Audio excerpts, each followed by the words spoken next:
Assalamu alaikum, my dear class 4. How are you all?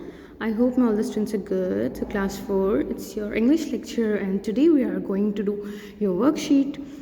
So, open your worksheet, and we will do the pages of worksheet today. Okay, so this is your worksheet, and this is from your chapter Broadway workbook, chapter number 7, The Hoja and the Poison Baklava. Okay, this is the worksheet from your workbook, which is learn to read and learn words. Okay, so let's start. First is learn to read.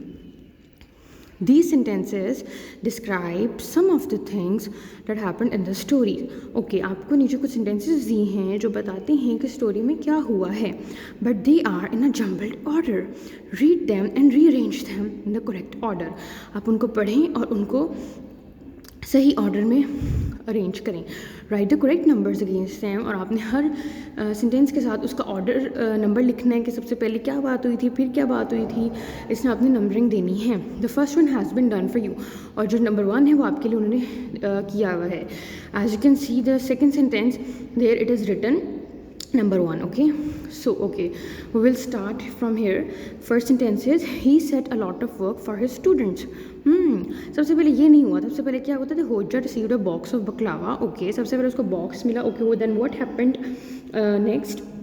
जब पहले उसको box मिला उसके बाद उसने काम दिया. No, what did he do? Come to the third sentence. The other students ate up the rest of the baklava. No, the होजा returned and found the box of baklava empty. No, he also wanted them not to. He also wanted not to eat the baklava. Okay, so the second sentence is not mentioned here. यहाँ पे एक और sentence होना चाहिए था. आप लोग यहाँ पे लाइन लगाएं नंबर, और यहाँ पे लिखें नंबर 2, और एक सेंटेंस यहाँ पे आपका लिखा नहीं गया, प्रिंट नहीं हुआ, तो आप यहाँ पे नंबर 2 लिख के आगे पूरा सेंटेंस लिखें. क्या हुआ था, सबसे पहले उसको एक बॉक्स मिला था. देन व्हाट डिड डू, उसने अपना बॉक्स किधर रखा था, ड्रॉर में. सो आप अपनी बुक पे दिखें, अब आपकी बुक में भी ये लाइन लिखी होगी, he put the box of baklava in his desk drawer. Okay, आप यहाँ पे नंबर 2 लिख के इसके आगे नंबर 2 लिख के और आगे पूरा सेंटेंस लिख दें. ठीक है, अब हम नंबर यहाँ पे लिखा हुआ नहीं, आप नंबर 2 लिख के पूरा सेंटेंस यहाँ पे खुद से लिखें. देन नंबर 3 इज़ क्या होगा, नंबर 3 जब उसने ड्रॉर में रख दिया फिर क्या हुआ, he said a lot of work for students. Yes, this is the number 3 sentence. Okay, then what happened next, the hodja other students ate up the baklava. No, पहले वो काम दे के गया, उसके बाद क्या हुआ था, द होजा returned and found the box of baklava empty. This happened. No, he also wanted them not to eat the baklava. Yes, जब उसने काम दिया बच्चों को उसके बाद उसने कहा कि कोई मेरा बकलावा ना खाए. This is the fourth one. Okay, now which is the fifth one? We will read this. When he left the room, his nephew ate some of his baklava. Yes, अब वो चाहता था कोई ना खाए, पर उसके बाद क्या, उसके नेफ्यू ने खा लिया. So this is the fifth sentence. You will write 5 here. Okay, now 2 sentences are left. So which one will be the sixth one? The other students ate up the rest of the baklava. Yes, पहले उसके नेफ्यू ने खाया, उसके बाद बाकी बच्चों ने भी खा लिया. So this sentence is the sixth one. Okay, and now 1 is left, so obviously it will be the 7th sentence. The hoja returned and found the box of baklava empty. So this is the 7th. So write here 7th. Okay, these ये 6 sentences हैं. एक मैंने आपको बोला आप 1 के आगे खुद से ऐड कर लें अपनी बुक से देख के. Okay, so now come to the next part. Learn words. Write meaningful endings for these sentences. Meaningful endings लिखनी. मीनिंगफुल एंडिंग्स यानी आपने, उन्होंने आपको स्टार्ट बताया सेंटेंसेस का, आपने एंडिंग्स लिखनी है, सेंटेंस को कंप्लीट करना है. आई लाइक फ्रेश, आपको क्या पसंद है, फ्रेश फ्रूट्स, वेजिटेबल्स, और व्हाट एल्स. आप यहाँ पे कुछ भी लिख सकती हैं. What you like eating fresh. Okay, we had an enjoyable. अब आपने क्या एन्जॉयबल, आप क्या किया, you had an enjoyable movie, trip, whatever you want to write, you can write here. Then the students had great. Students को क्या अच्छा लगा, यहाँ you have to fill this by your own. Next is the government try to ban government ने क्या ban करना चाहा. Okay, next is but you can write here क्या बैन किया होगा. Government try to ban some media.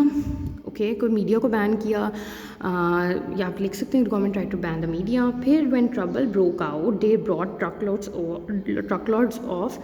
Okay, when trouble broke out, trouble means जब परेशानी, trouble broke out means अचानक से जब क्या हुआ, कोई मसला हुआ. दे ब्रॉट ट्रकलोड्स ऑफ, ट्रकलोड्स आए किस चीज़ के. ओके, ब्रोक आउट कैसा मसला हुआ. ब्रोक आउट मीन्स आप कह सकते हैं कोई आग लग गई या कोई और कोई मसला हो गया एरिया में. दे ब्रॉट ट्रकलोड्स ऑफ, तो अब किसको बुलाया जाएगा. They brought truckloads of.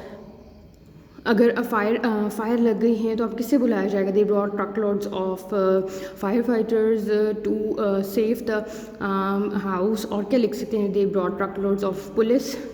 Police को किस लिए बुलाया जाता है. To they brought truckloads of police to maintain the order. Okay, so this about this worksheet, page number 1.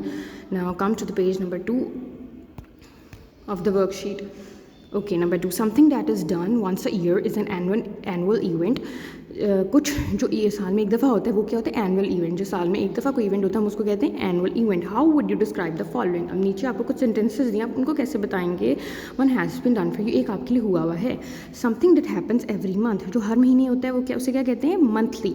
Okay, that something that happen twice a year. अब साल में एक दफ़ा जो होता है वो एनुअल, और 2 दफ़ा, ट्वाइस मीन्स 2 टाइम्स. अब जो 2 दफ़ा होगा उसे क्या कहेंगे, biannual. Bi means BI, bi means twice. Okay, something that happens every week. अब जो हर हफ्ते होता है उसे क्या कहेंगे, yes, weekly. Next is something that happens twice a week. अब ये भी 2 दफ़ा है तो क्या लिखेंगे, yes, biweekly. Okay, next is something that happens every day. अब जो रोज़ होता है उसे क्या कहेंगे, every day, yes. Okay, now next is learn grammar. Rewrite the following sentences using let's. अब आपने नीचे सेंटेंसेज को लिखना है. Rewrite the following suggestion using let's. उन्होंने आपको नीचे सजेशंस दिए हैं, आपने उनको उन सेंटेंसेस को कंप्लीट करना है लेट्स लगा के. As we have already done this activity in your summer winter vacation work and also in the previous worksheet. So let's start. Example, I suggest, मैं मशवरा देता हूँ कि वी प्ले आउटसाइड, कि हम बाहर खेलें. तो अब आपने सेंटेंस किस तरह स्टार्ट किए, let's play outside. I suggest की जगह और वी की जगह आपने क्या लिख दिया, लेट्स प्ले आउटसाइड. लेट्स का मतलब यही है कि 2 बंदे से हम मिल के मशवरा करें कि हमें बाहर खेलना चाहिए. Okay, number 1 is I suggest we have our lunch early today. So what we will write here, yes, let's have our lunch early today. Yes, next is I suggest we visit the museum for our school trip. मैं मशवरा देता हूँ कि हमें museum जाना चाहिए अपने school के ट्रिप पे. So what we will write here, let's visit the museum for our school trip. So last 2 are also the same. So do this. I know you all can do this. So complete it and submit me the worksheet and I will get it checked for you. So till then, take care, Hafiz. Thank you.